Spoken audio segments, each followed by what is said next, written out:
A man died in 1626, and we're still arguing about whether he wrote Shakespeare's plays. That's not the interesting part. The interesting part is that this same man invented the scientific method, rose to become the most powerful lawyer in England, got thrown in prison for corruption, and then died because he couldn't resist stuffing a chicken with snow during a blizzard.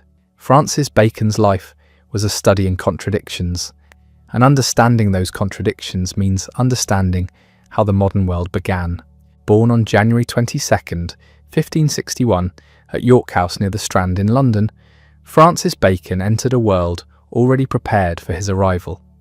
His father, Sir Nicholas Bacon, held the position of Lord Keeper of the Great Seal, making him one of the most powerful men in Elizabethan England. His mother, Anne Cook, was no decorative aristocrat. She'd mastered Greek, Latin, Italian, and French at a time when most noblewomen were taught just enough to manage a household. Her sister was married to William Cecil, Lord Burleigh, who would become Queen Elizabeth's chief counsellor and the most influential politician in England for nearly 3 decades. Francis Bacon wasn't born into power, he was born into its epicentre. But wealth and connection don't guarantee health. Biographers agree that young Francis spent much of his childhood at home, too sick to attend regular schooling. The exact nature of his illness remains unclear, but it plagued him throughout his life, a constant reminder that the body fails even when the mind soars. His mother educated him during these homebound years, drilling classical languages into him with Puritan intensity. The household was devoutly Protestant, shaped by Anne's fierce religious convictions. This wasn't gentle spirituality. This was the kind of faith that saw the world as a battleground between good and evil, where every action carried eternal weight.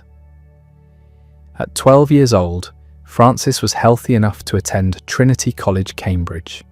His older brother Anthony accompanied him. They lived together for 3 years under the personal tutelage of John Whitgift, who would later become Archbishop of Canterbury. The education was rigorous, conducted almost entirely in Latin, following a medieval curriculum that had changed little in centuries. Students read Aristotle, then they read more Aristotle, then they read commentaries on Aristotle, then they debated fine points of Aristotelian logic. Francis hated every minute of it, not because he lacked intellectual capacity. The opposite. He saw through the whole edifice. Here was Aristotle, dead for nearly 2,000 years, still dictating what scholars could think and how they could think it. The ancient Greeks' ideas had calcified into dogma. Question Aristotle, and you question truth itself. Bacon watched his tutors, brilliant men locked in their cells, with a few dusty books, treating ancient texts as scripture rather than starting points. He later called them men of sharp wits, shut up in their cells, if a few authors, chiefly Aristotle, their dictator. That word choice matters. Dictator, not teacher, not authority, dictator, someone who rules through force rather than merit. Bacon believed Aristotle's methods led nowhere, that the unquestioning reverence for ancient wisdom was strangling human progress. This realization at 15 years old would drive everything that followed.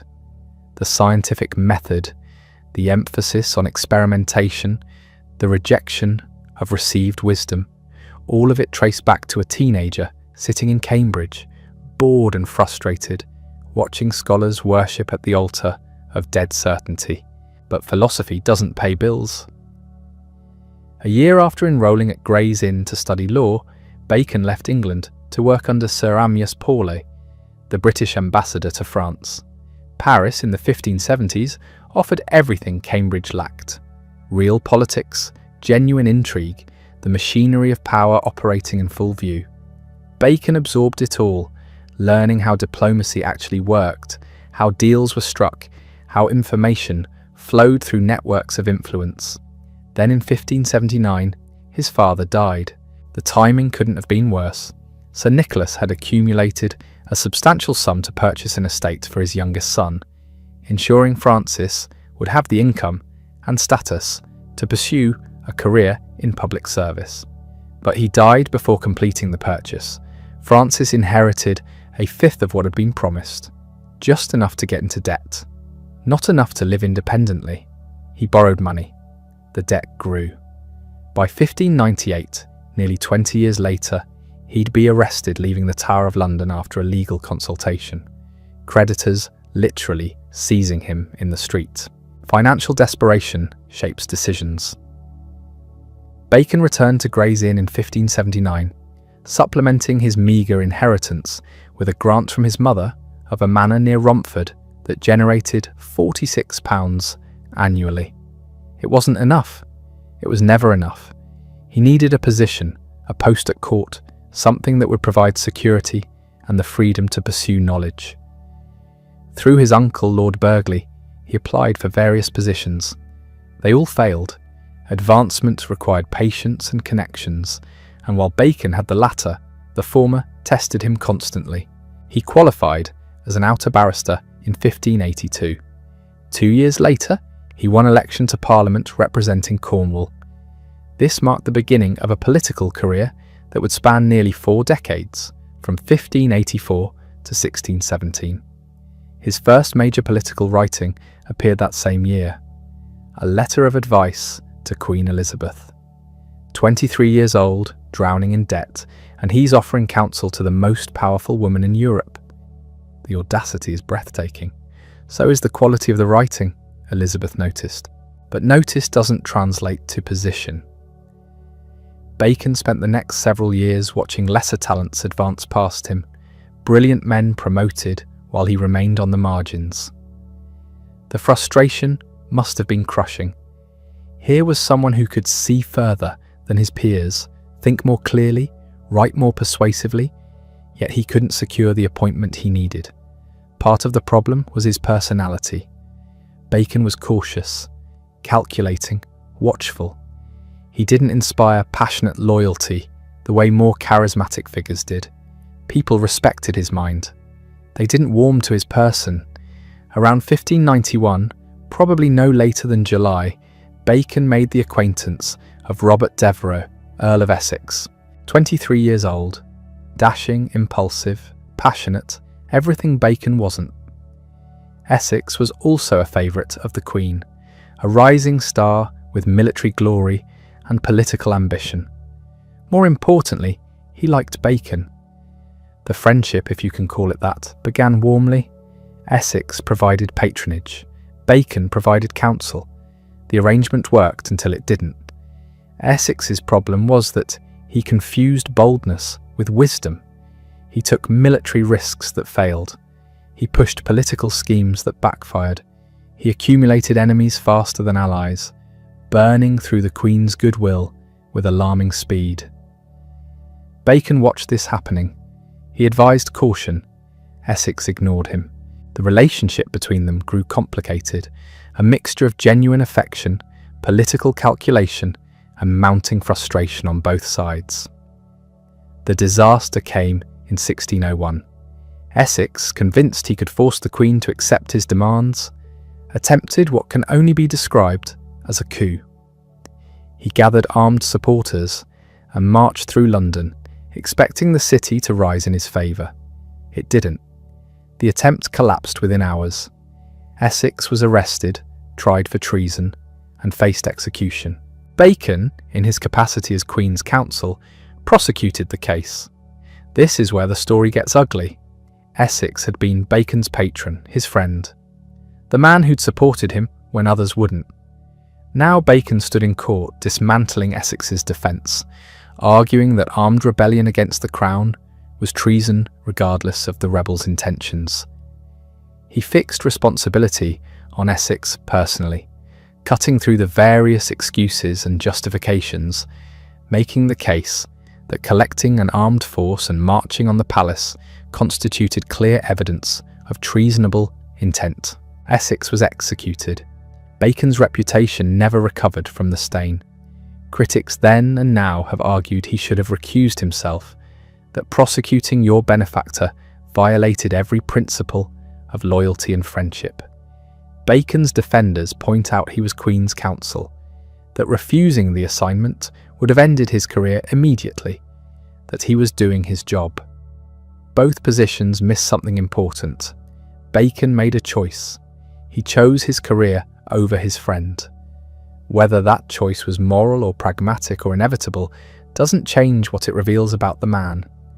When forced to decide between personal loyalty and political survival, he chose survival.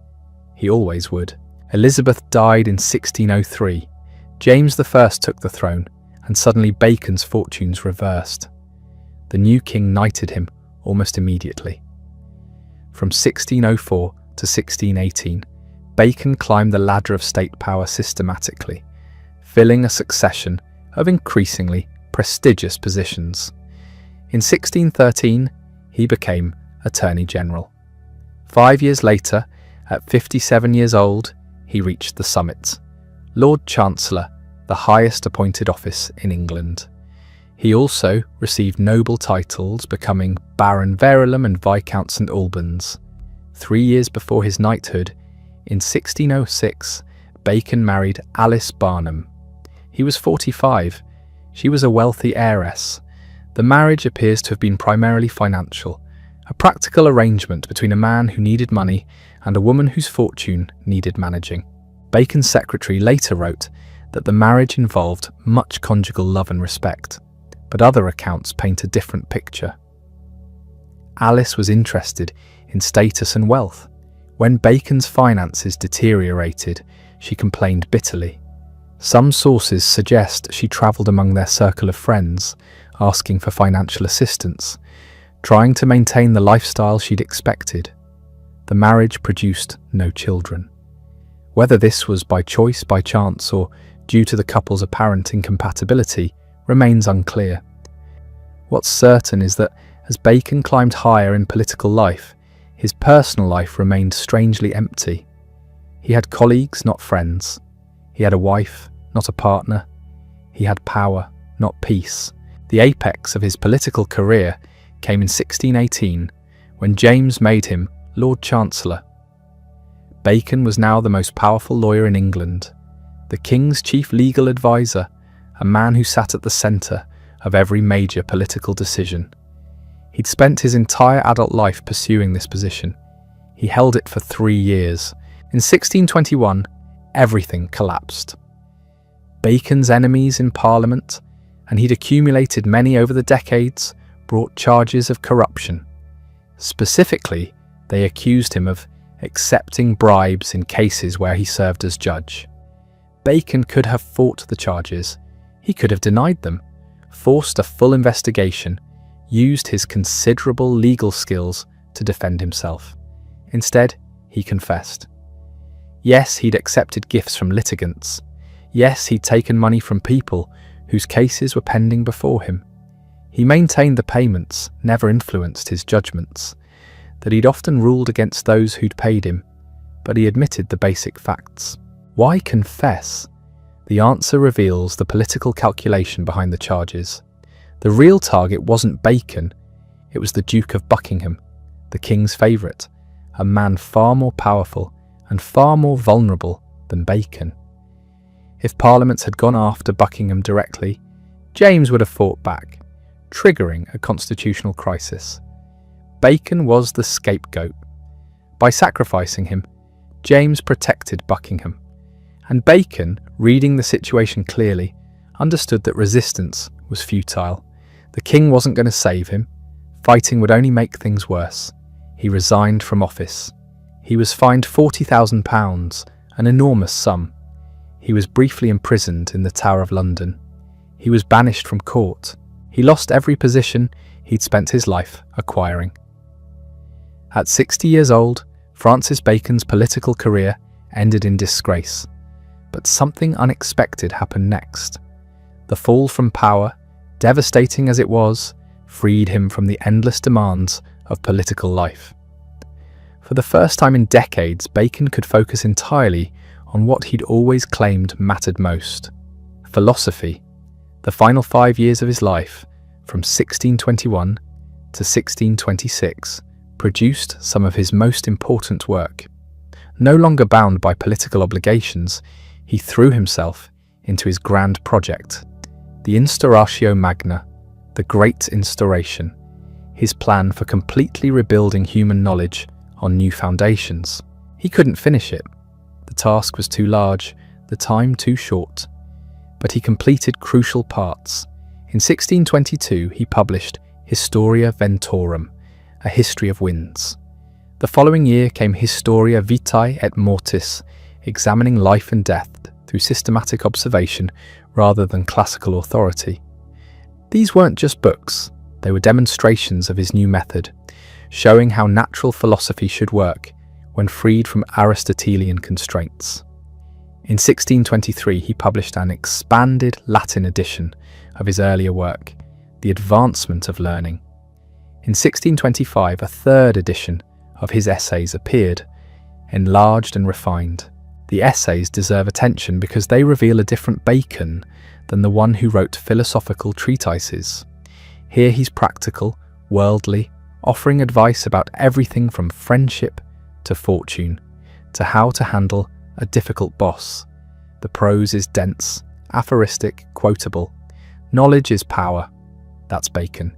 If you would work any man, you must either know his nature and fashions, and so lead him, or his ends, and so persuade him, or his weaknesses and disadvantages, and so awe him, or those that have interest in him, and so govern him.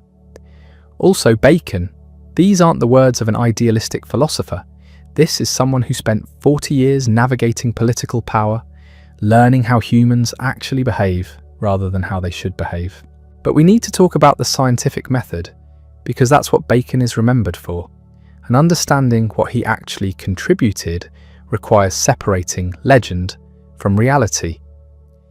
The story usually goes that Bacon invented the scientific method, that he single-handedly dragged humanity from medieval superstition into modern empiricism. That's not quite right. What Bacon did was articulate clearly and forcefully a set of principles that others had practiced intuitively. He didn't invent experimentation, he made it systematic. The heart of Bacon's method appears in Novum Organum, published in 1620. The title itself is a direct challenge to Aristotle's Organon, his treatise on logic. Bacon was proposing a new instrument, a new way of thinking that would replace the old syllogistic reasoning that had dominated for centuries. The Baconian method starts by clearing away preconceptions, what Bacon called the idols that cloud human judgment. Then it proceeds through 3 steps. Describe facts systematically, classify those facts into categories based on the presence, absence, or degree of the characteristic being investigated, and finally reject what doesn't connect to the phenomenon while determining what does. This sounds simple. It wasn't. It represented a fundamental inversion of how natural philosophy had worked for 2,000 years. Instead of starting with grand principles and deducing specific facts, Bacon wanted investigators to start with specific observations and carefully build toward general principles.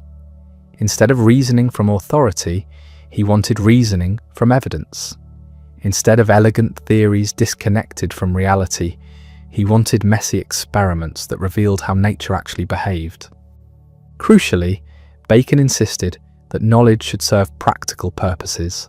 Philosophy wasn't meant to be an abstract intellectual exercise. It was supposed to improve human life, to give humanity power over nature through understanding. This connection between knowledge and utility would become central to modern science. The assumption that research should produce useful results, that understanding nature means being able to manipulate it. We'll explore these philosophical contributions in depth later, along with the specific details of his method and his influence on the scientific revolution. For now, what matters is understanding that Bacon lived 2 lives simultaneously. One was the public life of a politician climbing toward power, making compromises, accepting corruption, betraying friends when necessary. The other was the private life of a philosopher, imagining a complete transformation of human knowledge, dreaming of a world where systematic investigation replaced ancient authority. These two lives never reconciled. The politician needed the philosopher's reputation to justify his ambitions. The philosopher needed the politician's position to have influence. But they pulled in opposite directions, creating tensions that defined Bacon's entire existence. He wanted to serve truth and serve power. He wanted to reform knowledge and reform England. He wanted to be remembered as a great thinker and live as a successful statesman. He achieved some of each and paid the price for both. The corruption charges destroyed his political legacy. The philosophical works established his intellectual reputation. 400 years later, we remember him primarily for ideas he developed during the years when he had the least political influence. The great irony of Francis Bacon's life is that his fall from power made his lasting contribution possible. Had he remained Lord Chancellor until his death, we might remember him as just another Elizabethan politician, successful but ultimately forgettable. Instead, we remember him as the man who helped create the modern world. But that creation came at a cost we're only beginning to understand. And the contradictions in Bacon's character mirror contradictions in the scientific worldview he helped establish. Knowledge and power do belong together, as Bacon insisted. The question we still haven't answered is whether that's a promise or a warning. The warning came from his own experience, not abstract theory. Bacon knew exactly what happened when power operated without accountability because he'd watched it destroy people throughout his career. He'd participated in it. The Essex prosecution wasn't some unfortunate necessity. It was a calculated choice to preserve his own position at the expense of a man who'd supported him for years. And Bacon understood something crucial about that choice. It worked. Essex died. Bacon advanced. The Crown rewarded loyalty, not friendship. This wasn't a moral failing unique to Bacon. It was how power functioned in Elizabethan and Jacobean England. Patronage networks determined everything. Access to the monarch meant wealth, position, influence. Lose that access and you lost everything. Bacon's entire career had been a desperate scramble for proximity to power, hampered by chronic debt, limited resources, and the constant threat of political enemies.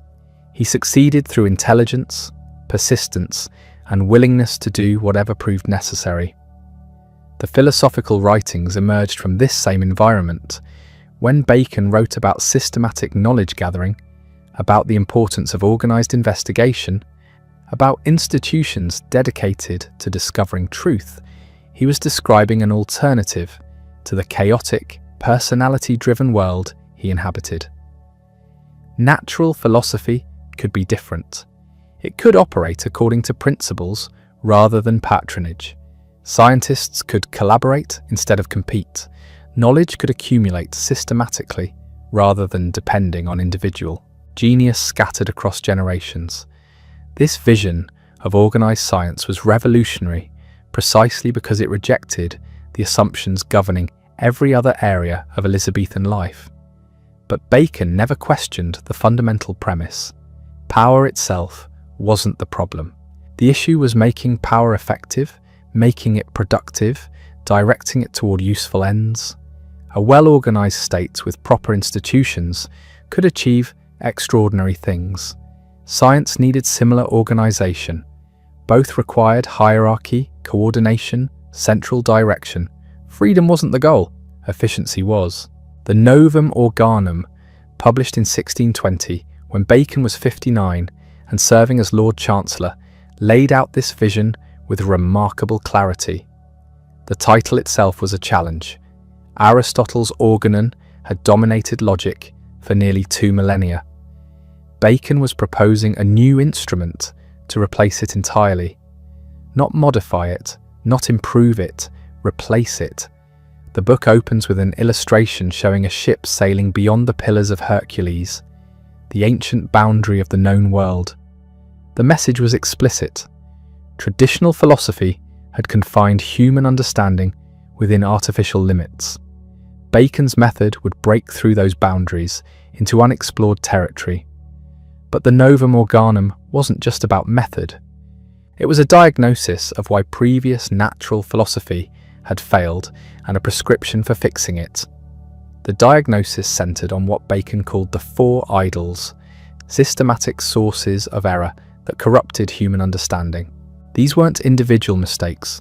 They were built into how people think, how they communicate, how they receive ideas from previous generations. The idols of the tribe were errors inherent to human nature itself. People see patterns where none exist. They prefer confirming evidence over contradicting evidence. They impose order on random phenomena. They trust their senses, even when those senses mislead them. These tendencies served evolutionary purposes, helping humans survive dangerous environments by making quick judgments based on limited information. But they produced terrible philosophy and worse science. The idols of the cave represented individual biases, shaped by personal experience, education, temperament. Someone raised in one intellectual tradition sees the world differently than someone raised in another. A person's profession colours their thinking.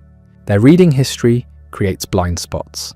No individual can achieve perfect objectivity because every individual inhabits their own cave, seeing only shadows of reality filtered through unique circumstances. The idols of the marketplace arose from language itself. Words meant to facilitate communication actually obscure truth. People use the same term to describe different things. They create words for concepts that don't exist. They argue about definitions rather than investigating reality. Philosophical disputes often reduce to semantic confusion, debaters talking past each other because they attach different meanings to identical words. Bacon was particularly concerned with this problem. He'd watched Parliament debates dissolve into terminological arguments. He'd seen legal cases hinge on word definitions rather than justice. Language was supposed to be a tool for truth. Instead, it became an obstacle. The idols of the theatre were perhaps most dangerous because they were intentional. These were entire philosophical systems, elaborate theoretical frameworks that captured people's imagination despite having no empirical foundation. Aristotelian physics, medieval cosmology, the various schools of ancient philosophy. All of them were stage plays, entertaining performances disconnected from how nature actually worked. They persisted because they were sophisticated, because they provided satisfying explanations, because dismantling them required admitting that generations of brilliant thinkers had been fundamentally wrong. Clearing away these idols was only the first step. Bacon needed to explain what should replace them. His answer was the method outlined across the Novum Organum's 2 books. Start with systematic observation. Gather facts extensively, not selectively. Don't cherry-pick evidence supporting your theory. Collect everything relevant. Then organize those facts into tables showing presence, absence, and degree. Where does the phenomenon occur? Where doesn't it occur? How does it vary? This tabulation reveals patterns that casual observation misses. It forces investigators to confront contradictory evidence instead of ignoring it. Finally, use these tables to identify true causes, eliminate explanations contradicted by the evidence. What remains, however unexpected, is likely true. This sounds straightforward. It wasn't. Bacon was asking natural philosophers to abandon 2,000 years of methodology. Aristotelian science worked by identifying essential natures and deducing properties from those natures. Bacon wanted science to work backward, inferring natures from observed properties. This inversion required different mental habits, different standards of proof, different criteria for what counted as knowledge. It also required patience. Bacon's method was slow. Gathering comprehensive observations took time. Building proper tables demanded meticulous organization. Resisting premature conclusions required discipline. Most natural philosophers wanted immediate results. They wanted elegant theories explaining everything. Bacon offered grinding labor producing modest provisional insights that might eventually accumulate into genuine understanding. The utility principle ran through everything. Knowledge existed to improve human life. This wasn't an afterthought, it was central to Bacon's entire project. Traditional philosophy aimed at contemplation, at understanding for its own sake. Bacon considered this fundamentally misguided. What good was understanding if it didn't produce results? The point of studying nature was controlling nature, bending it to human purposes, extracting from it the power to transform material conditions. This emphasis on practical application marked Bacon as distinctly modern. Ancient and medieval philosophers had occasionally discussed practical knowledge, but they generally ranked it below theoretical wisdom. Knowing universal principles was superior to knowing how to build better machines. Bacon reversed this hierarchy. The test of knowledge was what it could do. A theory that made accurate predictions and enabled new technologies was superior to a theory that merely satisfied intellectual curiosity. Critics have spent 4 centuries debating whether this was liberation or limitation. Bacon freed science from sterile scholasticism. He gave it permission to focus on problems that mattered to ordinary people. He connected investigation to tangible improvement. But he also reduced knowledge to instrumentality. If something didn't have practical use, did it have value? If understanding couldn't be converted into power, was it worth pursuing? These questions weren't abstract. They shaped how modern science developed. The emphasis on applied research, on patents, on technology transfer, on measuring scientific progress through economic impact, all of this traces back to Bacon's insistence that knowledge and power belong together. The New Atlantis, published posthumously in 1626, illustrated what this philosophy might achieve. The book describes a fictional island called Bensalem, where science has transformed society. The key institution is Salomon's House, a state-sponsored research centre where investigators systematically study nature. They maintain laboratories, libraries, experimental gardens. They coordinate efforts across multiple projects. They share findings rather than hoarding discoveries, and they produce an endless stream of innovations: new crops, better medicines, sophisticated machines, understanding weather, preserving food, extending life. Salomon's House resembles nothing that existed in Bacon's time, but it anticipated what would emerge over the following centuries: research universities, government laboratories, corporate R&D departments, the entire institutional apparatus of modern science. Bacon imagined a world where investigation was organised, funded, coordinated toward common goals, where knowledge accumulated systematically rather than depending on scattered geniuses working in isolation, where society supported research because research demonstrably improved society. This vision proved remarkably prescient. Within decades of Bacon's death, the Royal Society of London formed explicitly based on Baconian principles.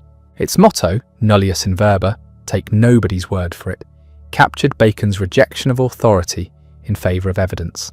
Its emphasis on experimentation, on publishing results, on collective investigation, all reflected Bacon's influence. Similar institutions followed across Europe.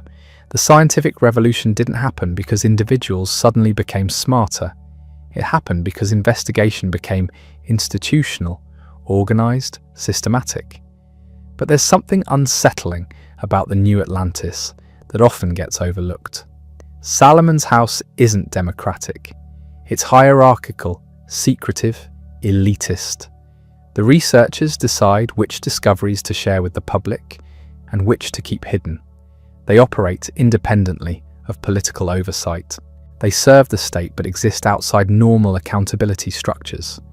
Bacon presents this as necessary for effective science. Investigators need autonomy. They need protection from political interference. They need resources without strings attached. Yet this autonomy creates its own problems. Who decides research priorities? Who determines which knowledge is too dangerous to release? Who ensures these powerful institutions serve public good rather than private interest? Bacon never addressed these questions seriously. He assumed that properly organized inquiry would naturally benefit humanity. The possibility that systematic knowledge might be used for oppression, for exploitation, for destruction, didn't trouble him. Or if it did, he left no record of such concerns. This blind spot is revealing. Bacon spent decades navigating political corruption. He understood how power operated without ethical constraints. He knew from personal experience that institutions didn't automatically serve noble purposes. Yet when imagining scientific institutions, he assumed they'd be different, perhaps because he needed them to be different. The philosophical project required believing that knowledge could transcend the moral compromises pervading political life. Science could be pure even if politics was dirty. The contradiction here was baked into Bacon's worldview from the beginning.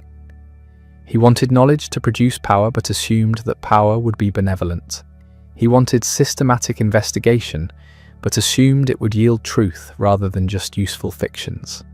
He wanted to free human understanding from authority but created a new authority in organized science. These tensions didn't resolve.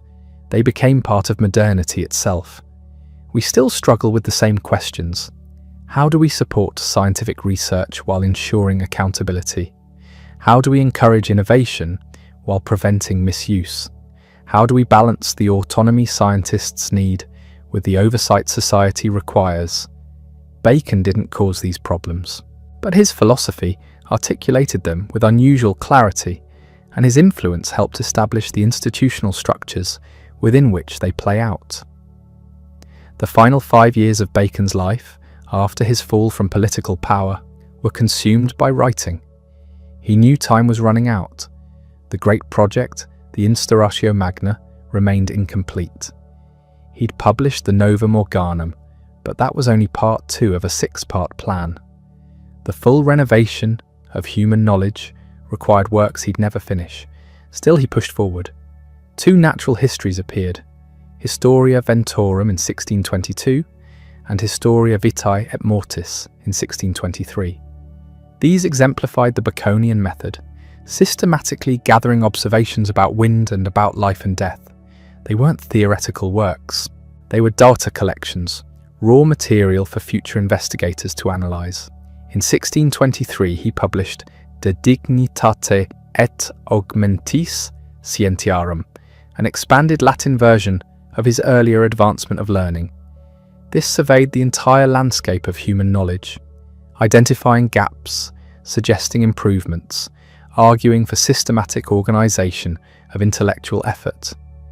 It was simultaneously brilliant and overwhelming, the kind of comprehensive scheme only someone of Bacon's ambition would attempt. His final work, the Essays, had been growing throughout his career. The first edition, in 1597, contained 10 essays. The 1612 edition expanded to 38. The final 1625 edition included 58 essays covering everything from truth to gardens to revenge to studies. These weren't systematic philosophy. They were practical wisdom, observations about human nature and social life, advice for navigating a complicated world. They were also extraordinarily popular.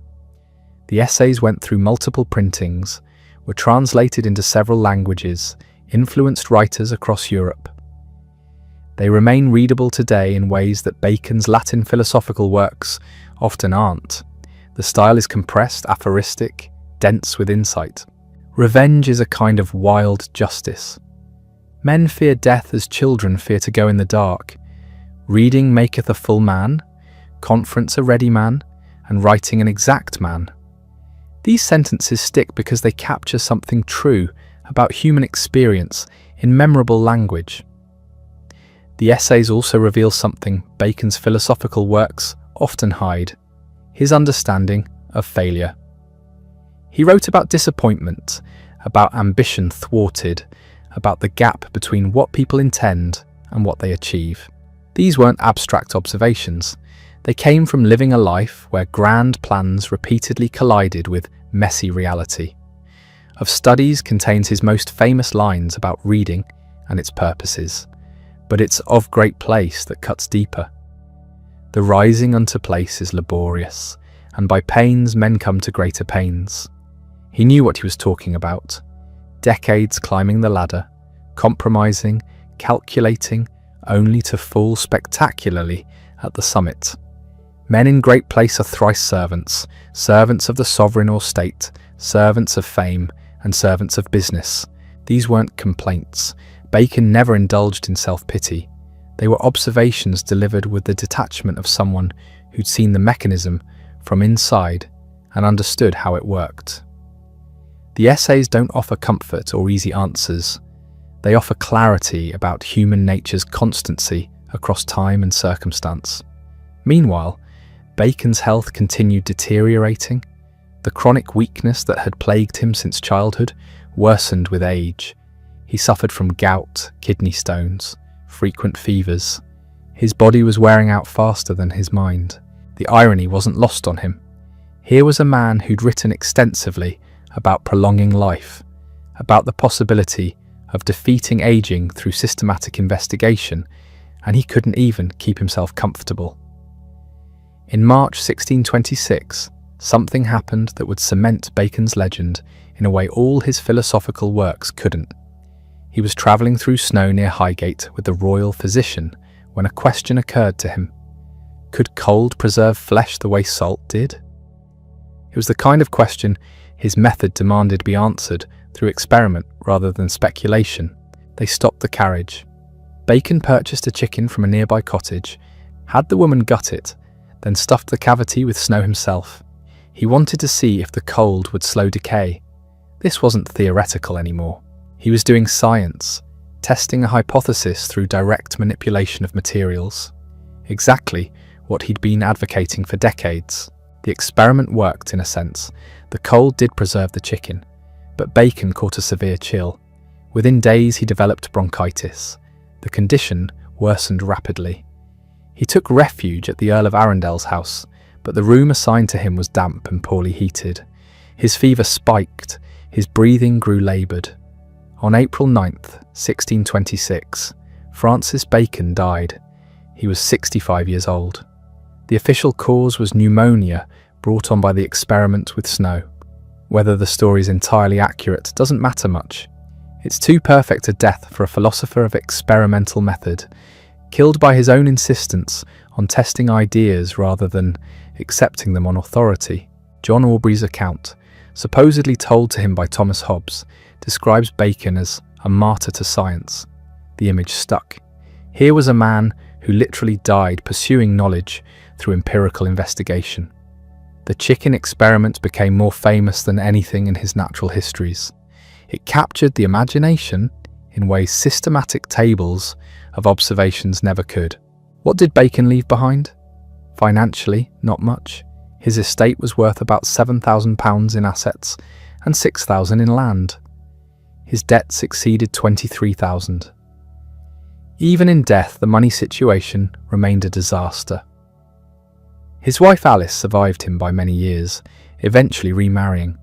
She wore a robe he'd given her until she died, or so his chaplain claimed, though other accounts suggest the marriage had been troubled. Intellectually, the legacy was more complicated. The Instauratio Magna remained incomplete. Only 2 of the 6 planned parts had been published. The grand reorganization of all human knowledge existed mostly as fragments and outlines. Future generations would have to piece together what he'd intended from the materials he'd managed to finish. But here's what's strange about Bacon's influence. His specific methodological proposals didn't survive intact. Nobody followed the Baconian method precisely as he'd outlined it in Novum Organum. The tables, the systematic elimination process, the careful progression from observations to axioms, all this proved too rigid for actual scientific practice. What survived was something more fundamental: the attitude, the approach, the conviction that knowledge should be built from observation rather than inherited from authority. Scientists didn't follow Bacon's method, but they absorbed his spirit. They believed, as he'd insisted, that systematic investigation could yield reliable knowledge about the natural world. The Royal Society, founded in 1660, claimed Bacon as its inspiration. The Fellows called themselves following in his footsteps, pursuing the kind of collaborative, empirical research he'd envisioned. Whether they actually practiced Baconian science is debatable, but they believed they were, and that belief shaped how they worked. In France, the philosophers of the Enlightenment elevated Bacon even higher. Voltaire called him the father of experimental philosophy in 1733. D'Alembert and Diderot's Encyclopedia listed Bacon as one of the three greatest influences on human thought, alongside Locke and Newton. The French philosophers saw in Bacon a weapon against religious and political authority. His empiricism challenged revealed truth. His emphasis on practical utility questioned traditional learning's value. This political appropriation would have made Bacon uncomfortable. He'd never positioned himself as a radical. He'd served the crown loyally, even when it cost him friendships. He'd argued for moderate reform, not revolution, but ideas escaped their creator's intentions. The empirical method Bacon developed to serve truth ended up serving whoever could wield it most effectively. The scientific revolution that followed didn't happen because of Bacon alone. Galileo, Kepler, Descartes, Newton, all these figures developed their own approaches, often quite different from what Bacon proposed. But Bacon provided something crucial, a philosophical justification for prioritizing observation over tradition, experiment over received wisdom, systematic investigation over individual genius. He also provided something less tangible, but equally important, a vision of what science could become. Not just scattered individuals making occasional discoveries, but organized collaborative effort directed toward improving human welfare.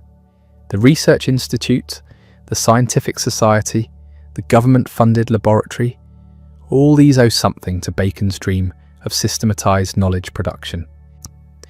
New Atlantis, published posthumously in 1626, sketched this vision most clearly.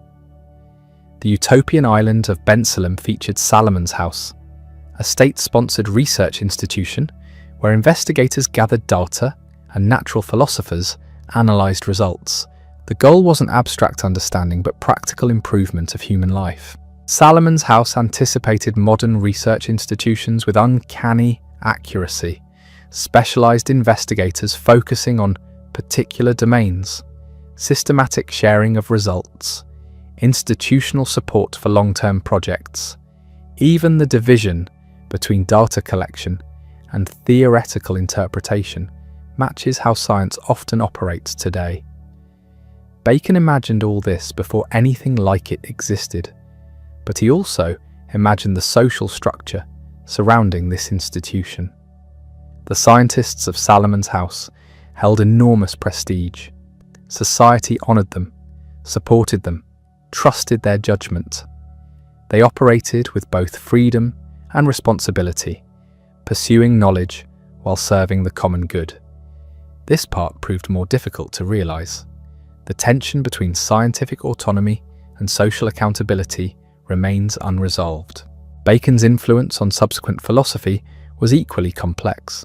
Empiricism became a major tradition, but not quite the empiricism Bacon practiced.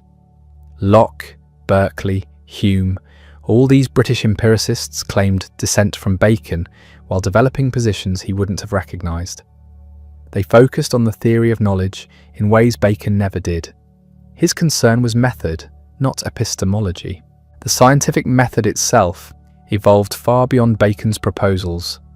Hypothesis testing, controlled experiments, mathematical modelling, statistical analysis, none of this appears in Novum Organum. Later scientists developed these tools through practice, not by following Bacon's instructions. But they developed them in a context where Bacon's arguments had made systematic empirical investigation respectable and important. What about Bacon's darker legacy, his connection to colonialism, his role in developing ideologies of mastery over nature, his vision of science as power? These questions emerged much later, mostly in the 20th century, as critics began examining the assumptions underlying modern science. Bacon's language is revealing. He wrote about putting nature on the rack to extract her secrets, about humanity's sovereignty over creation, about knowledge as a tool for domination. This wasn't metaphorical. He meant it literally. Natural philosophy should give humans power to control and reshape the world according to their purposes. Whether this attitude caused environmental destruction and colonial exploitation is debatable. Bacon didn't invent the desire to dominate nature or other peoples. Those impulses existed long before he wrote anything. But his philosophy provided intellectual justification for treating both nature and indigenous populations as resources to be systematically exploited. The feminist critique goes deeper. Carolyn Merchant and others argued that Bacon's metaphors reveal a gendered violence. Nature is female, passive, to be penetrated and forced to yield her secrets. The scientist is male, active, extracting knowledge through aggressive interrogation. This framing naturalized both scientific investigation and patriarchal control. Bacon might have been horrified by this interpretation. He saw himself as advocating for methodical patience, not violence. The natural histories were meant to gather observations carefully, respecting nature's complexity. But the language he chose to describe this process carries implications he didn't fully control. These critiques matter because Bacon's influence extended beyond narrow scientific methodology into broader cultural attitudes. The idea that nature exists primarily as a resource for human use, that systematic knowledge equals power, that progress means increasing control over the natural world, all these became common sense in Western culture. Bacon didn't create these attitudes alone, but his philosophy articulated and legitimized them. Yet dismissing Bacon entirely misses what made his work valuable. The insistence on observation over speculation prevented countless errors. The demand for systematic investigation over casual theorizing improved human understanding dramatically. The conviction that knowledge should serve practical purposes helped justify research funding and institutional support. These contributions were real, even if they came with costs we're still calculating. The question isn't whether Bacon was right about everything. He obviously wasn't. His tables didn't work. His natural histories were incomplete. His vision of collaborative research assumed a moral consensus that never materialized. But he asked the right questions. How do we acquire reliable knowledge? How do we overcome the biases clouding our judgment? How do we organize intellectual effort for maximum effect? These questions remain urgent. Bacon's life demonstrates something unsettling about the relationship between personal character and intellectual achievement. He was, by most accounts, not a particularly admirable person. He betrayed friends when politically convenient. He accepted bribes while serving as a judge. He pursued advancement with ruthless calculation. His marriage appears to have been unhappy. His personal relationships were strategic rather than warm. Yet this same person produced philosophical works of genuine importance. The corruption in his political career didn't prevent brilliance in his intellectual work. The capacity for betrayal coexisted with profound insights about human understanding. Genius and venality weren't separate. They were intertwined in the same complex personality. This troubles our preference for moral consistency. We want great thinkers to be good people. When they're not, we struggle to reconcile the achievement with the character. But Bacon forces the recognition that intellectual power and moral virtue are independent variables. Someone can be right about methodology while wrong about ethics, brilliant about epistemology while corrupt about money. His final years working furiously to complete the Instauratio suggests someone aware of running out of time. The dedication to philosophical work after political disgrace wasn't noble retirement, It was desperation. The grand project remained unfinished. The comprehensive reorganization of knowledge stayed fragmentary. He knew he wouldn't complete what he'd envisioned, but he kept writing anyway. That persistence reveals something essential about Bacon's character. He was ambitious, yes, but the ambition wasn't entirely personal. He genuinely believed the project mattered, that humanity needed a new foundation for knowledge, that the old methods had failed and something better was possible. Whether he was right about the specifics matters less than that he asked the question with such seriousness and dedication. The chicken experiment, dying in a damp room after testing preservation through cold, seems almost too symbolic. But symbols matter. They crystallize complex truths into memorable images. Bacon dying in pursuit of empirical knowledge, killed by his own insistence on experiment over speculation, captures something true about his life and work. He meant what he wrote. The commitment to systematic investigation wasn't theoretical posturing. It was serious enough to risk discomfort, serious enough ultimately to cost him his life. The symbolism works too well. It's almost theatrical, the corrupt politician dying in pursuit of experimental truth, the man who betrayed friends for advancement, finally sacrificing himself for knowledge. But stripping away the narrative satisfaction reveals something more interesting. The chicken experiment wasn't noble.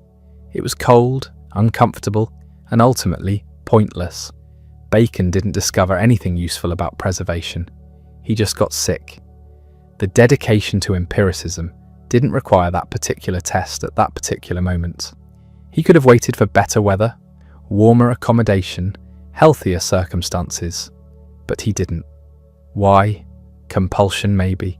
The same drive that pushed him through decades of political maneuvering, through the writing of thousands of pages, through the endless revisions and expansions of the Instauratio. He couldn't stop. Even when stopping would have been wiser, safer, more rational. The methodical philosopher who preached careful observation and systematic investigation died because he couldn't resist one more experiment. That contradiction captures something essential about Bacon's character and legacy. He advocated patience while being fundamentally impatient. He warned against hasty conclusions while rushing to test hypotheses. He designed elaborate systems for organized research while working largely alone. The gap between theory and practice, between what he said should happen and what he actually did, runs through his entire career. Consider the natural histories he published in those final years. Historia Ventorum, Historia Vitae et Mortis, both part of the grand Instauratio project. They're collections of observations, facts, anecdotes, measurements, exactly what Bacon said natural philosophy needed, but they're also chaotic, unsystematic, mixing genuine insight with folklore and speculation. He advocated for careful distinction between observation and interpretation, then blurred those lines constantly in his own work. The wind history includes useful meteorological observations alongside astrological nonsense. The life and death history combines anatomical facts with stories about longevity that have no empirical foundation. These aren't failures of execution, they're failures of the method itself. Bacon's tables, his elaborate classification systems, his careful procedures for eliminating false causes, they didn't work as advertised. You couldn't actually derive reliable knowledge just by following his steps. The method was too mechanical, too confident that nature would reveal itself through proper organization of facts. Real scientific discovery doesn't work that way. It requires imagination, intuition, theoretical frameworks that go beyond mere data collection. Bacon knew this actually. His own best work relied on exactly the kind of creative theorizing he officially dismissed. The doctrine of the idols demonstrates this perfectly. Its brilliant psychological analysis disguised as methodological prescription. The idols of the tribe, those errors built into human perception and cognition. The idols of the cave, individual biases shaped by personal experience and temperament, the idols of the marketplace, distortions introduced by language and social interaction, the idols of the theatre, false philosophies inherited from tradition and authority. This taxonomy didn't come from systematic observation, it came from introspection, from thinking carefully about how minds work, from recognizing patterns in intellectual error. It's philosophy, not natural history, and it's more valuable than most of his supposedly empirical work. The same applies to his political writings. The essays, published in multiple expanding editions throughout his life, contain genuine wisdom about human nature and governance. Not because Bacon observed many cases and derived general principles, but because he thought deeply about his own experience and articulated insights that resonated with readers. When he writes about ambition, revenge, friendship, negotiation, he's not reporting experimental results. He's reflecting philosophically on what he's learned from decades in power. The best parts of Bacon aren't the parts that follow his own method. This creates problems for his admirers and critics alike. Admirers want to credit him with founding modern science, but the specific method he advocated didn't produce the scientific revolution. Descartes, Galileo, Newton, none of them worked the way Bacon said scientists should work. They used mathematics, which Bacon undervalued. They employed hypothetical reasoning, which Bacon distrusted. They built theoretical systems, which Bacon considered premature. The actual scientific progress of the 17th century happened despite Bacon's method, not because of it. Yet something about his work mattered enormously. The Royal Society, founded in 1660, claimed Bacon as inspiration. Robert Boyle, Robert Hooke, other pioneering experimental scientists acknowledged his influence. The French philosophes of the 18th century celebrated him as the prophet of reason against superstition. He became symbolic of a new approach to knowledge, even though the details of his system didn't survive scrutiny.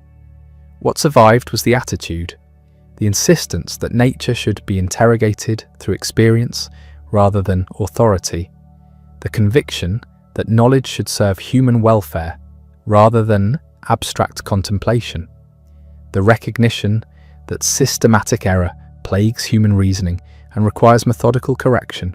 These general orientations shaped scientific culture more than any specific technique. Bacon created a template, a vision of what natural philosophy could become, even if the path he outlined didn't actually lead there. The personal cost of this intellectual achievement remains troubling. Bacon sacrificed relationships, ethics, perhaps happiness in pursuit of advancement and influence. He believed worldly power would enable his philosophical work, that political position would provide resources and authority for his grand project. Instead, political life consumed his time and energy, leaving only fragments of the comprehensive system he envisioned. The compromise didn't work. He didn't get enough power to implement his vision, and the power he did achieve corrupted him without producing compensation. Alice Barnum, his wife, represents another casualty. The marriage was transactional from the start. She brought money and connections. He provided status and prospects. When the prospects collapsed, when the bribery conviction destroyed his political career, she apparently felt betrayed. Some accounts suggest she became involved with another man, possibly John Underhill, Bacon's gentleman usher.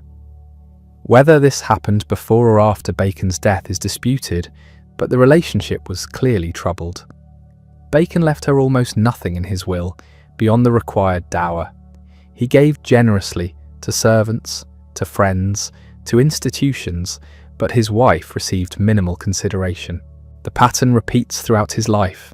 People served purposes, then were discarded when no longer useful. Essex, the patron who promoted his career, prosecuted when political winds shifted.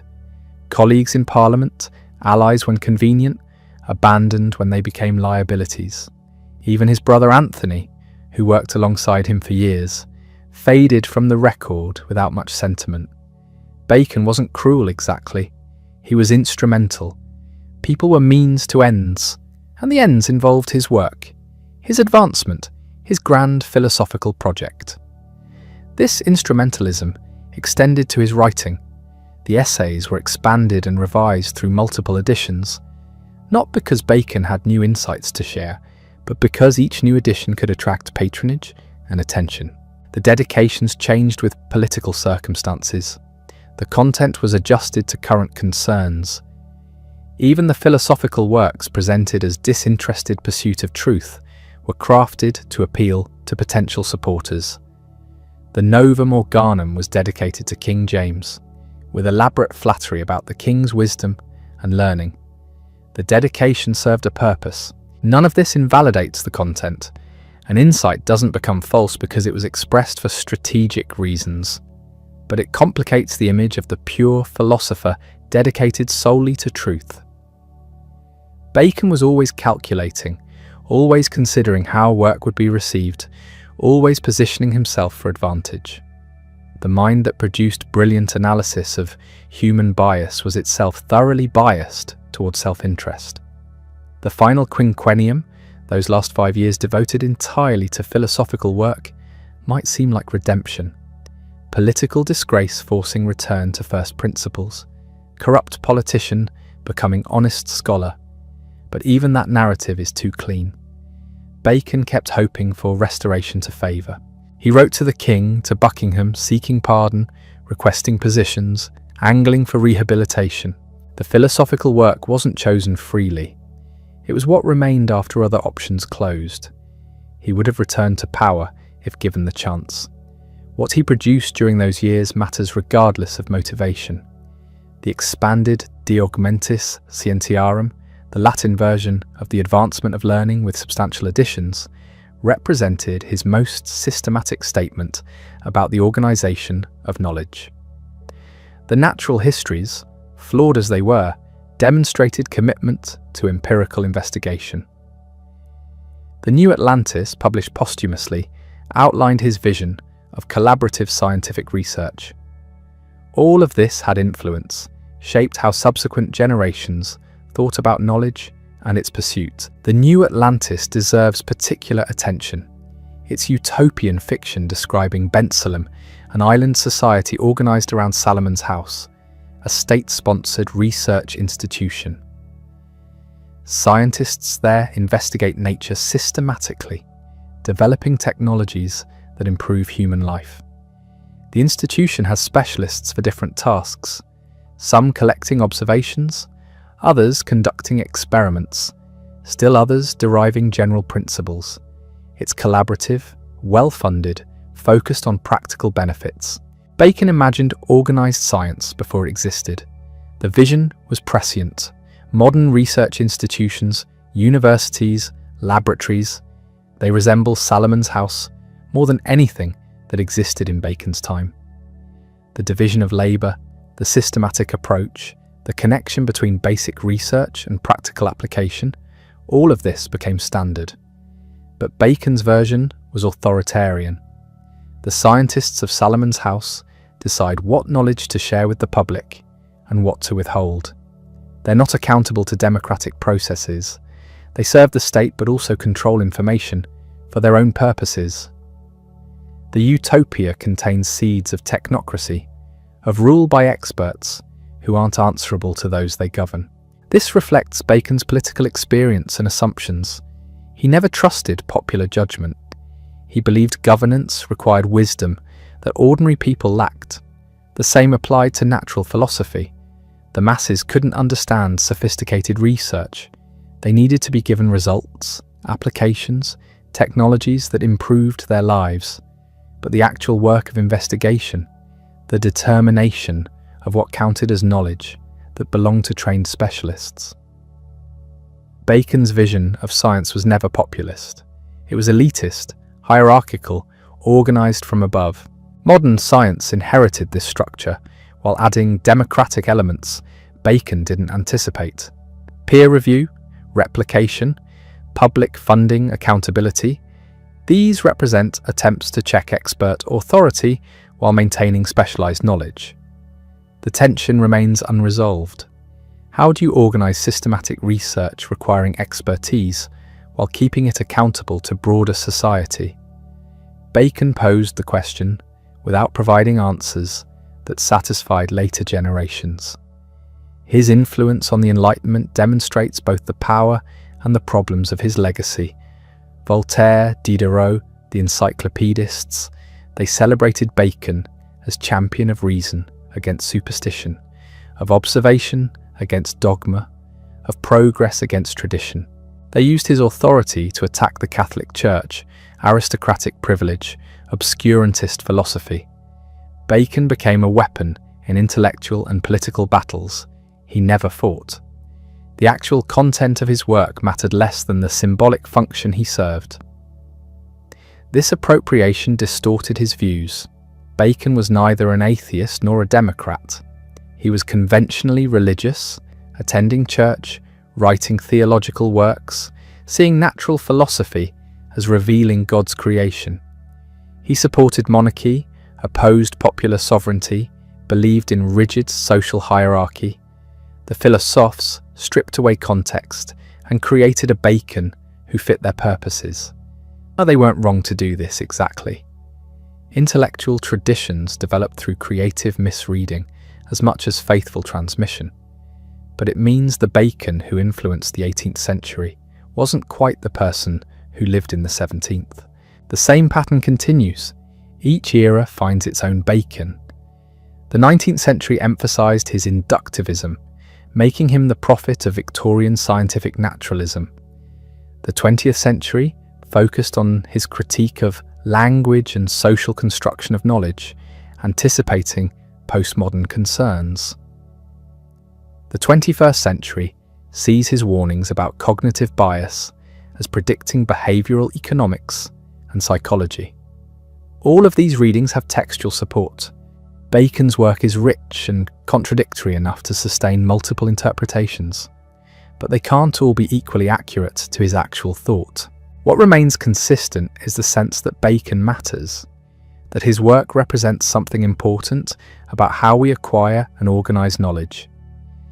The specific claims may be outdated, the method may be superseded, the political vision may be unappealing, but the project itself, the attempt to create systematic foundations for reliable knowledge, continues to resonate. We're still trying to do what Bacon tried to do, just with different tools and assumptions. His failure to complete the instauratio, to construct the comprehensive system he envisioned, seems less significant now than the attempt itself. No single person could reorganize all knowledge. The task was impossibly ambitious from the start, but the ambition demonstrated what philosophy could attempt, what systematic thinking might achieve. Bacon showed that knowledge could be a project, something to be built deliberately rather than accumulated haphazardly. That insight survived even when the particular building plans didn't. The final letter he wrote, dictated from his sickbed to the Earl of Arundel, apologised for dying in his host's house. Characteristically, Bacon worried about social propriety even while dying. He remained conscious of his position, his obligations, the impression he made. The content of his philosophical work advocated transcending such concerns, looking past social convention to natural truth. But the man himself never fully escaped the world of courts and patronage and careful self-presentation. The tension between the philosopher and the courtier lasted to the end. The symbolism works too well. It's almost theatrical, the corrupt politician dying in pursuit of experimental truth, the man who betrayed friends for advancement, finally sacrificing himself for knowledge. But stripping away the narrative satisfaction reveals something more interesting. The chicken experiment wasn't noble. It was cold, uncomfortable, and ultimately pointless. Bacon didn't discover anything useful about preservation. He just got sick. The dedication to empiricism didn't require that particular test at that particular moment. He could have waited for better weather, warmer accommodation, healthier circumstances, but he didn't. Why? Compulsion maybe? the same drive that pushed him through decades of political maneuvering, through the writing of thousands of pages, through the endless revisions and expansions of the Instauratio. He couldn't stop, even when stopping would have been wiser, safer, more rational. The methodical philosopher who preached careful observation and systematic investigation died because he couldn't resist one more experiment. That contradiction captures something essential about Bacon's character and legacy. He advocated patience while being fundamentally impatient. He warned against hasty conclusions while rushing to test hypotheses. He designed elaborate systems for organized research while working largely alone. The gap between theory and practice, between what he said should happen and what he actually did, runs through his entire career. Consider the natural histories he published in those final years. Historia Ventorum, Historia Vitae et Mortis, both part of the Grand Instauratio project. They're collections of observations, facts, anecdotes, measurements, exactly what Bacon said natural philosophy needed. But they're also chaotic, unsystematic, mixing genuine insight with folklore and speculation. He advocated for careful distinction between observation and interpretation, then blurred those lines constantly in his own work. The wind history includes useful meteorological observations alongside astrological nonsense. The life and death history combines anatomical facts with stories about longevity that have no empirical foundation. These aren't failures of execution, they're failures of the method itself. Bacon's tables, his elaborate classification systems, his careful procedures for eliminating false causes, they didn't work as advertised. You couldn't actually derive reliable knowledge just by following his steps. The method was too mechanical, too confident that nature would reveal itself through proper organization of facts. Real scientific discovery doesn't work that way. It requires imagination, intuition, theoretical frameworks that go beyond mere data collection. Bacon knew this actually. His own best work relied on exactly the kind of creative theorizing he officially dismissed. The doctrine of the idols demonstrates this perfectly. It's brilliant psychological analysis disguised as methodological prescription. The idols of the tribe, those errors built into human perception and cognition. The idols of the cave, individual biases shaped by personal experience and temperament. The idols of the marketplace, distortions introduced by language and social interaction. The idols of the theatre, false philosophies inherited from tradition and authority. This taxonomy didn't come from systematic observation. It came from introspection, from thinking carefully about how minds work, from recognizing patterns in intellectual error. It's philosophy, not natural history, and it's more valuable than most of his supposedly empirical work. The same applies to his political writings. The essays, published in multiple expanding editions throughout his life, contain genuine wisdom about human nature and governance. Not because Bacon observed many cases and derived general principles, but because he thought deeply about his own experience and articulated insights that resonated with readers. When he writes about ambition, revenge, friendship, negotiation, he's not reporting experimental results. He's reflecting philosophically on what he's learned from decades in power. The best parts of Bacon aren't the parts that follow his own method. This creates problems for his admirers and critics alike. Admirers want to credit him with founding modern science, but the specific method he advocated didn't produce the scientific revolution. Descartes, Galileo, Newton, none of them worked the way Bacon said scientists should work. They used mathematics, which Bacon undervalued. They employed hypothetical reasoning, which Bacon distrusted. They built theoretical systems, which Bacon considered premature. The actual scientific progress of the 17th century happened despite Bacon's method, not because of it. Yet something about his work mattered enormously.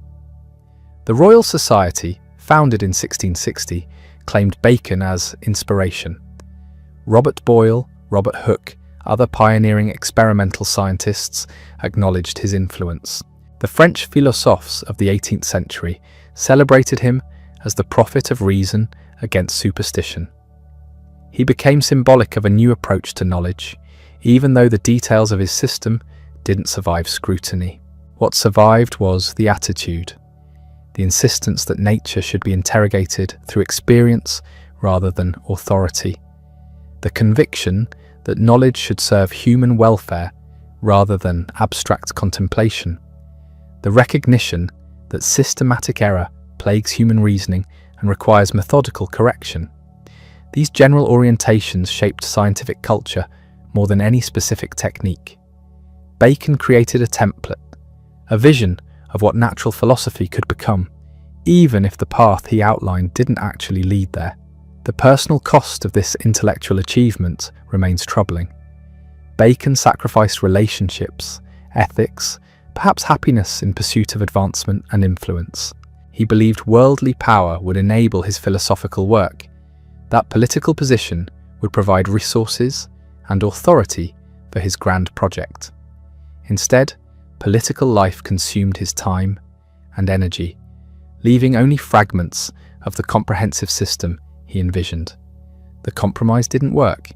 He didn't get enough power to implement his vision, and the power he did achieve corrupted him without producing compensation.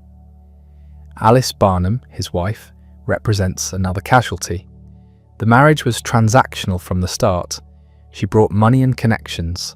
He provided status and prospects. When the prospects collapsed, when the bribery conviction destroyed his political career, she apparently felt betrayed. Some accounts suggest she became involved with another man, possibly John Underhill, Bacon's gentleman usher. Whether this happened before or after Bacon's death is disputed, but the relationship was clearly troubled. Bacon left her almost nothing in his will beyond the required dower. He gave generously to servants, to friends, to institutions, but his wife received minimal consideration. The pattern repeats throughout his life. People served purposes, then were discarded when no longer useful. Essex, the patron who promoted his career, prosecuted when political winds shifted. Colleagues in Parliament, allies when convenient, abandoned when they became liabilities.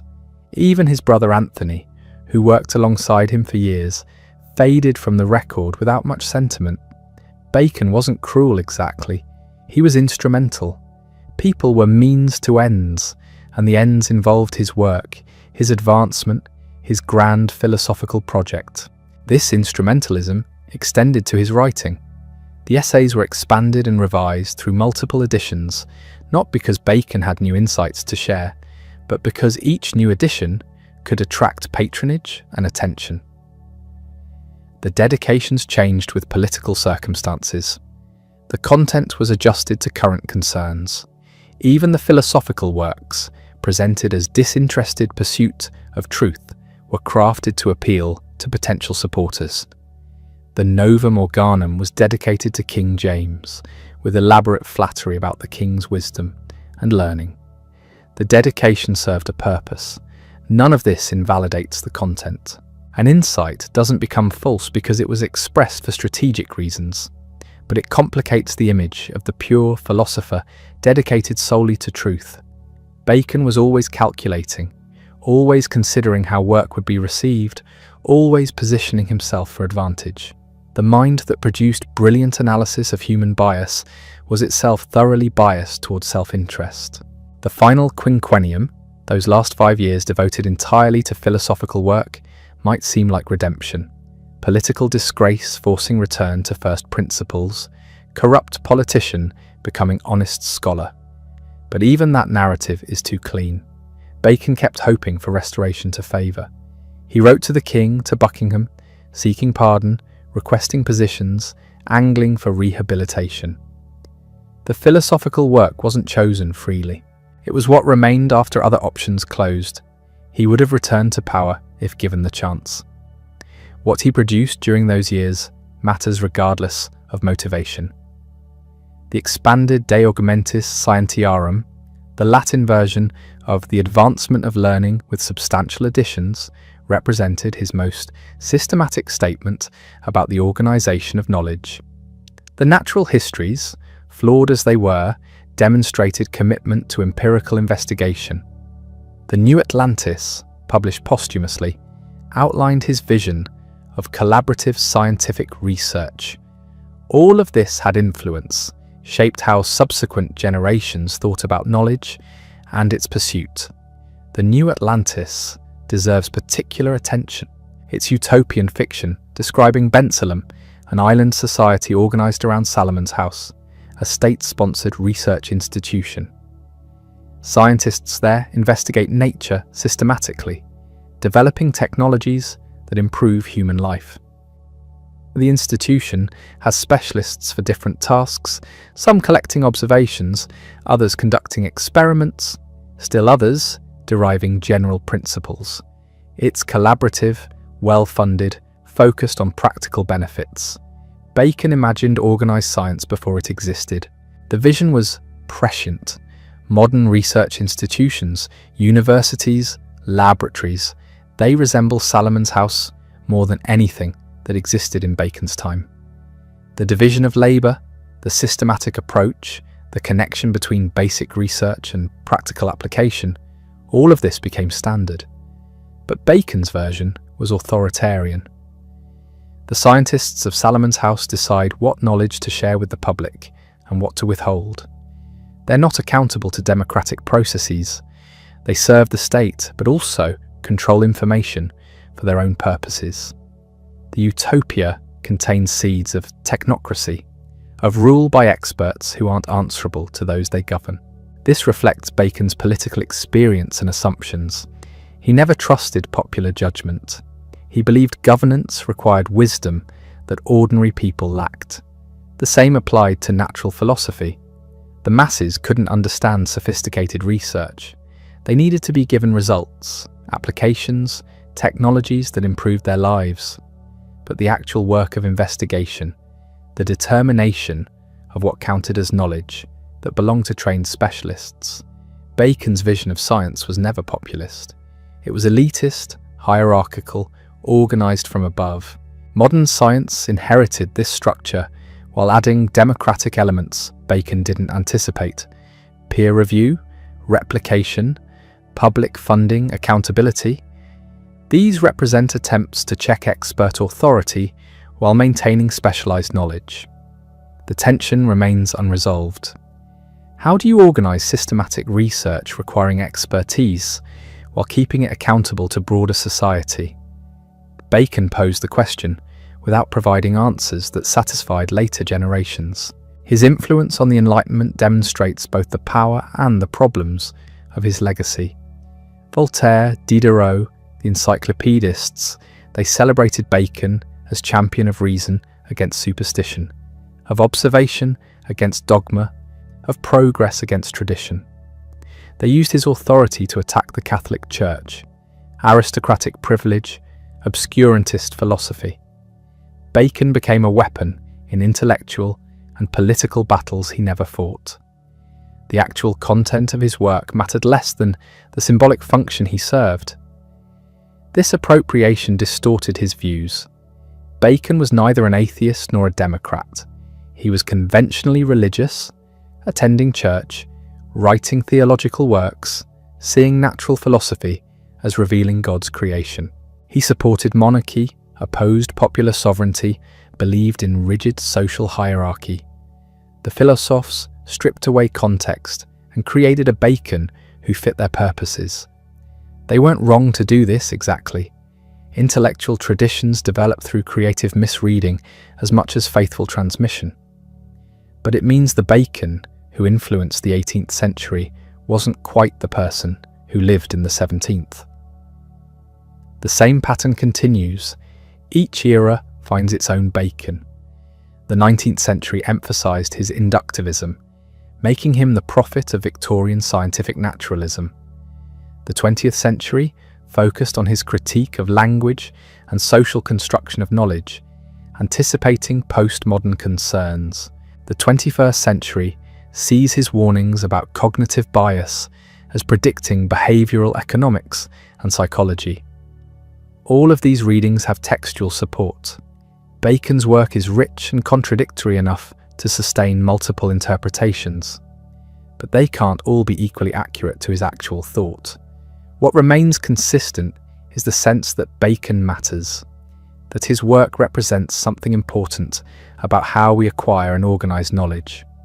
The specific claims may be outdated, the method may be superseded, the political vision may be unappealing, but the project itself, the attempt to create systematic foundations for reliable knowledge, continues to resonate.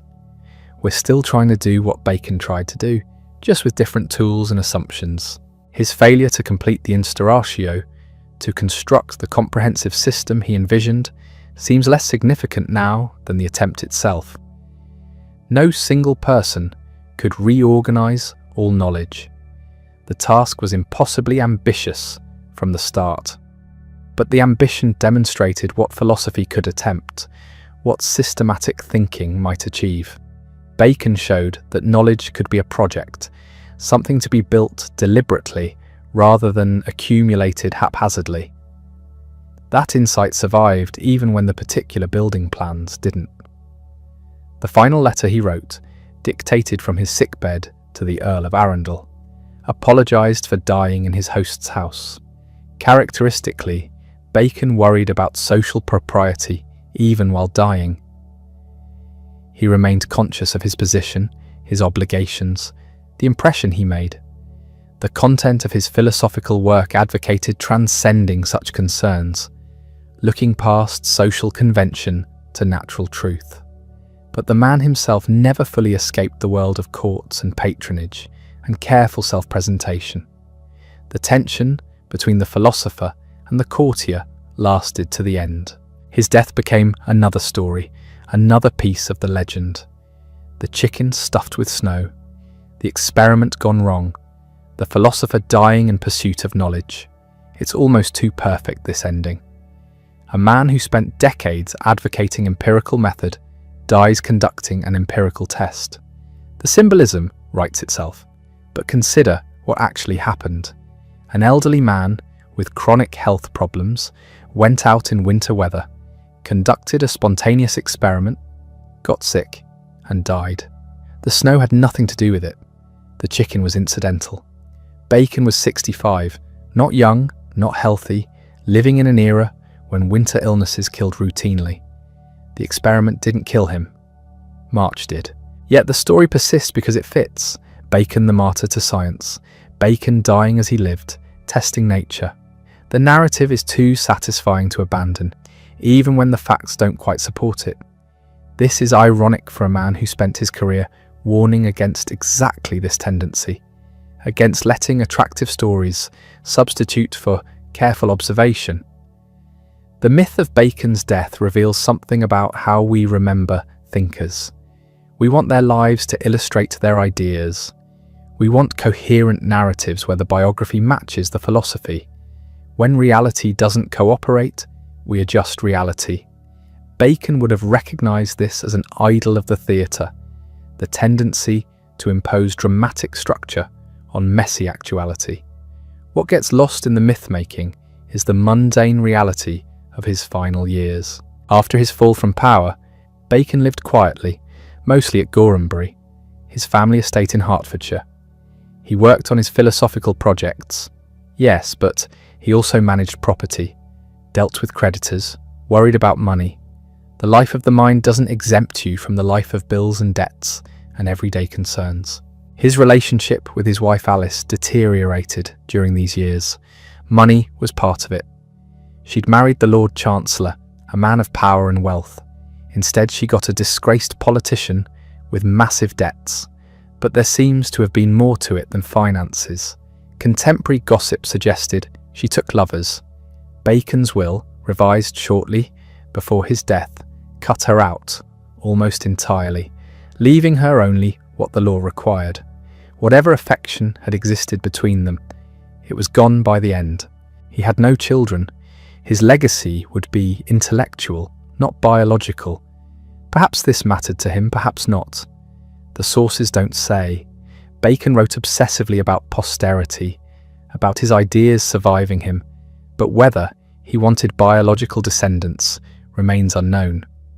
The personal Bacon, the man who felt and wanted things beyond philosophy and advancement, stays stubbornly hidden. What we can see is the work. The final years produced an extraordinary burst of writing, the De Augmentis Scientiarum, expanding and translating the advancement of learning, the Historia Ventorum, cataloguing winds, the Historia Vitae et Mortis, examining life and death, the third edition of the Essays, revised and expanded. Even in disgrace, even in debt, even as his health failed, Bacon kept writing. This compulsion to write, to systematize, to organize knowledge, never left him. He couldn't complete the Instauratio Magna. The project was too vast, the remaining time too short. But he could produce pieces of it, fragments that might contribute to the larger edifice, even if he couldn't finish the structure himself. The question of who would continue the work obsessed him. He had no students in the formal sense, no school he'd founded. His ideas existed in books, available to anyone who could read Latin or English. But would anyone actually use them?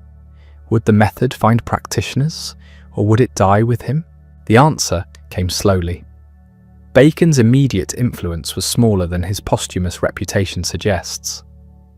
Natural philosophers in the 1630s and 1640s knew his work, cited it, but didn't follow his method precisely. The detailed procedures he'd outlined in the Novum Organum proved too cumbersome for actual research. Scientists took inspiration from his general principles while ignoring his specific instructions. Robert Boyle comes closest to being a Baconian experimentalist. Boyle's emphasis on careful observation, systematic experimentation, and collaborative verification reflects Bacon's vision. But even Boyle didn't follow the method mechanically.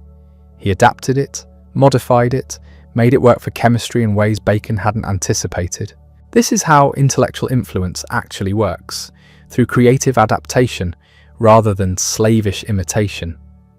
The Royal Society, founded in 1660, claimed Bacon as inspiration. Thomas Spratt's History of the Royal Society portrayed Bacon as the prophet of experimental philosophy, the man who'd shown the way. But the Society's actual practice diverged from Bacon's prescriptions. They didn't systematically compile natural histories. They didn't follow the method of tables. They did experiments, yes, but experiments driven by curiosity and opportunity, rather than by comprehensive, systematic plans. This gap between claimed influence and actual practice is typical. Bacon became a symbolic figure, someone you cited to legitimate your work, whether or not you actually followed his method. Being Baconian meant supporting experiment over speculation, observation over theory, practical utility over abstract contemplation. The specifics of how you did this mattered less than the general commitment to empirical inquiry. Newton presents an interesting case. He never claimed to be Baconian.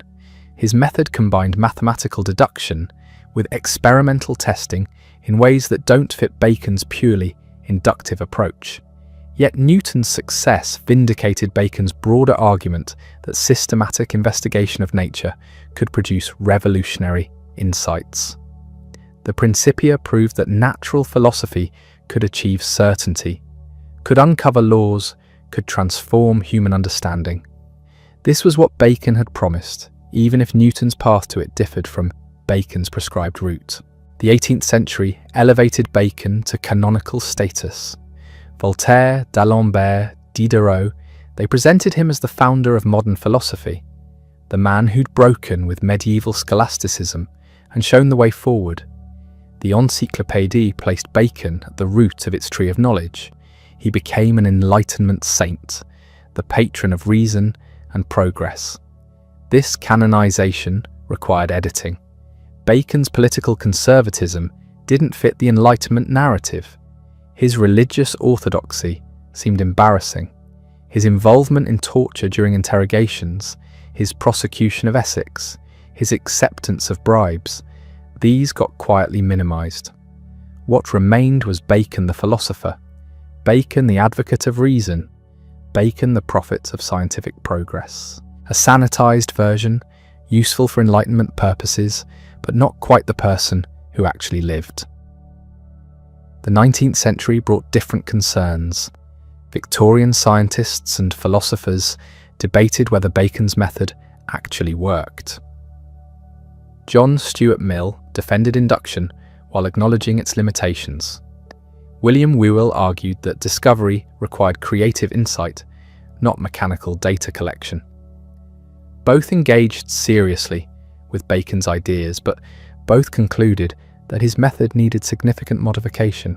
The emergence of experimental psychology and sociology raised new questions about Bacon's doctrine of idols. Was he right that human cognition systematically distorts perception? Research suggested yes, though not quite in the ways Bacon described. The confirmation bias, the availability heuristic, groupthink, these modern concepts echo Bacon's warnings about cognitive errors. He'd identified real problems, even if his solutions proved inadequate. The 20th century saw another shift. Philosophers of science like Karl Popper rejected inductivism entirely, arguing that science proceeds through conjecture and refutation rather than gradual accumulation of observations. Thomas Kuhn's analysis of paradigm shifts suggested that scientific progress happens through revolutionary breaks rather than steady advancement. Both views challenged core Baconian assumptions about how knowledge grows. Yet Bacon's influence persisted, often in unexpected places. The emphasis on organised research, on institutional support for science, on collaboration and systematic data sharing, these reflect Baconian values even when the specific method is abandoned. Big Science, with its laboratories and teams and long-term projects, realises Bacon's vision of Solomon's House more than any 17th century natural philosopher did. Consider medical research, clinical trials, systematic observation, careful record keeping, statistical analysis of outcomes. This is profoundly Baconian in spirit. Doctors test treatments empirically, compare results, build knowledge incrementally. The method isn't exactly what Bacon described, but the underlying philosophy is his. Knowledge comes from observation, from testing, from systematic comparison of cases. The same applies to data science and machine learning. Collecting massive data sets, looking for patterns, making predictions based on correlations. This embodies Bacon's faith that nature reveals regularities to patient observation. The computers do what Bacon imagined human investigators doing, searching through accumulated observations to find underlying structures. But there's a darker inheritance too. Bacon's vision of knowledge as power, of science as domination of nature, has troubling implications. Environmental destruction, technological systems beyond human control, the reduction of everything to data and optimization, these can be traced back to the Baconian project of mastering nature through knowledge. When Bacon wrote that knowledge and power are one, he meant it as liberation. Critics now see it as the root of ecological catastrophe. Feminist philosophers have particularly challenged Bacon's language, his descriptions of nature as female, to be unveiled and penetrated by male investigators, reveal assumptions about gender and domination that deserve scrutiny. The metaphor of nature as a woman to be conquered isn't unique to Bacon, but he used it pervasively, and it shaped how subsequent scientists conceived their relationship to the natural world. These critiques don't invalidate everything Bacon did. They complicate the picture, forcing us to acknowledge that his revolutionary method carried costs as well as benefits.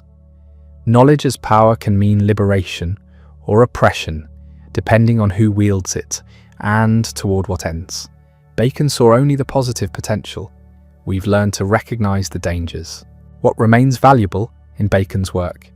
The systematic skepticism, the insistence on evidence, the recognition that human minds systematically deceive themselves.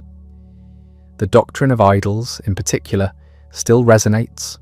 We understand now, better than Bacon did, how cognitive biases operate, but his fundamental insight was correct. Human reasoning is fallible, predictably so, and we need methods to correct for our built-in errors. The commitment to collaborative knowledge building also endures. Bacon's vision of investigators sharing observations, building on each other's work, creating cumulative knowledge, this describes modern science accurately. Individual genius matters, but progress depends on institutions, on communication, on collective effort. Bacon understood this when most philosophers still saw knowledge as individual contemplation. The utility argument has proven more controversial. Should science serve practical purposes or pursue truth for its own sake? Bacon insisted on usefulness, on improving human life through knowledge. Pure research driven by curiosity alone, seemed to him a luxury. Modern science has shown that the distinction breaks down, that curiosity-driven research often produces unexpected practical benefits that you can't predict which investigations will prove useful. Yet Bacon's basic point holds. Knowledge that can't be applied, that doesn't change anything, has limited value. Not zero value, but limited. The test of an idea isn't just whether it's beautiful or elegant, but whether it works, whether it helps us understand and navigate the world. This pragmatic criterion remains central to scientific practice. The incomplete Instauratio Magna haunts Bacon's legacy. He wanted to reconstruct all knowledge, to create a complete system built on empirical foundations. He failed, obviously. The task was impossible, would have been impossible for anyone, but the ambition shaped what followed. Later thinkers accepted that knowledge could be systematized, that comprehensive understanding was a legitimate goal, that philosophy could be a constructive project rather than just criticism and analysis. The essays show a different Bacon, one less concerned with system building. These short pieces on practical topics, on friendship, on ambition, on death, reveal someone thinking through lived experience rather than constructing grand theories. They're wise without being systematic, insightful without being comprehensive. If the Novum Organum is Bacon trying to revolutionize philosophy, the essays are Bacon trying to understand how to live. The contrast is instructive. Bacon the systematic philosopher and Bacon the essayist coexisted in the same person. He could advocate for comprehensive method while writing pieces that resisted systematization. Perhaps this tension explains why his influence has been so varied, so open to different interpretations. The work itself doesn't fully cohere, contains contradictions, allows multiple readings. His personal contradictions matter too.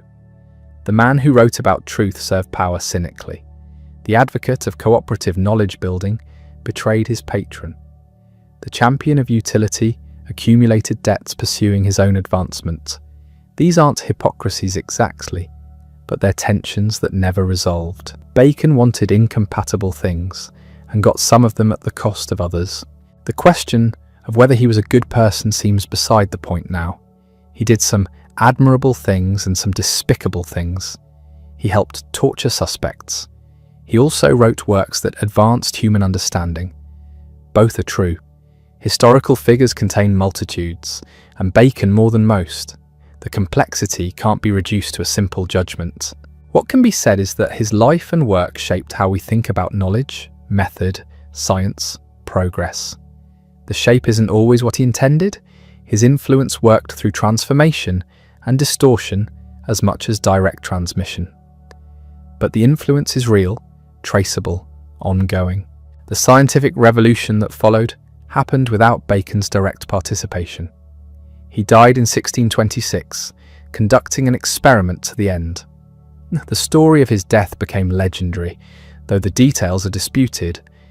He was riding through snow near Highgate when the idea struck him that cold might preserve meat.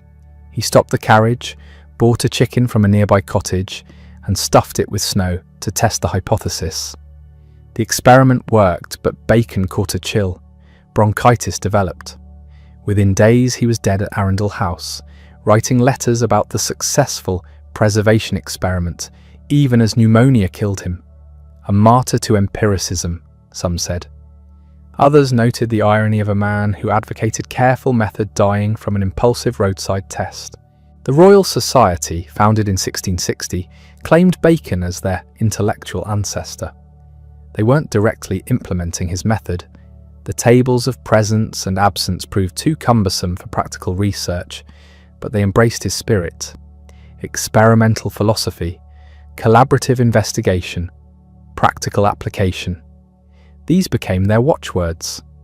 Robert Boyle, Robert Hooke, Christopher Wren, Isaac Newton, they all acknowledged debt to Bacon's vision, even as they developed methods he hadn't imagined. The Society's motto, nullius in verba, take nobody's word for it, echoed Bacon's rejection of authority. Test everything. Trust observation over received wisdom. Newton presents an interesting case. His Principia Mathematica combined mathematics and experiment in ways Bacon never anticipated. Bacon had been skeptical of mathematics, seeing it as abstract speculation disconnected from physical reality. Newton proved you could use mathematical reasoning to discover laws of nature, then test those laws through observation. This wasn't pure Baconian induction. It involved hypothesis, deduction, mathematical derivation. But the commitment to empirical verification, to bringing theory into contact with observable phenomena, that came from Bacon's influence. Even when scientists weren't following his method precisely, they were working within the framework he'd established. The French Enlightenment embraced Bacon enthusiastically. Voltaire called him the father of experimental philosophy. Diderot and d'Alembert structured their encyclopédie partly on Baconian principles, organizing knowledge systematically, emphasizing practical utility, challenging received authority. The classification system they used derived from Bacon's division of knowledge according to mental faculties. Memory produced history, reason produced philosophy, imagination produced poetry. This scheme seems arbitrary now, but it represented an attempt to organize all human knowledge according to a rational principle rather than traditional categories. The German response was more complex. Kant acknowledged Bacon's importance, but argued that pure observation couldn't generate knowledge without conceptual frameworks. You needed categories of understanding, ways of organizing experience. Bacon had underestimated how much the mind contributes to knowledge, how observation itself depends on theoretical assumptions. This criticism had force. Bacon's ideal of approaching nature with a completely blank slate, free from all preconceptions, was impossible. Observation is always theory-laden. You see what your concepts allow you to see. Yet Kant's correction didn't invalidate Bacon's core insight.